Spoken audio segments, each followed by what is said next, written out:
السلام عليكم ورحمة الله وبركاته مشاهدي الأعزاء في كل مكان. كيف كل حاله؟ والله السعودية بينت وجهها. يهود خيبر رجعوا من جديد يحتفلون بمولد إبليس وجاء يضحكوا عن اليمن تحتفل بالمولد النبوي. أنتم تحتفلوا بمولد إبليس يا أباليس.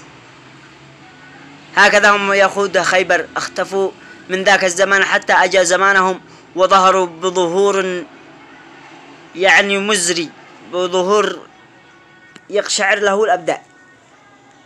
بينت حالتهم هؤلاء يهود خيبر.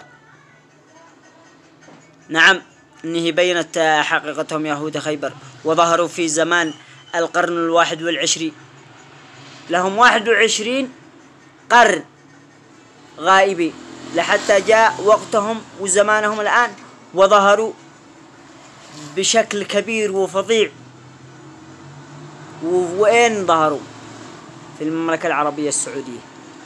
يهود خيبر ظهروا في المملكة العربية السعودية يحتفلون بالهلوين، هذا مدري بالفروين، مدري المهم برؤوس الشياطين، والعياذ بالله من ذلك، واستغفر الله العظيم.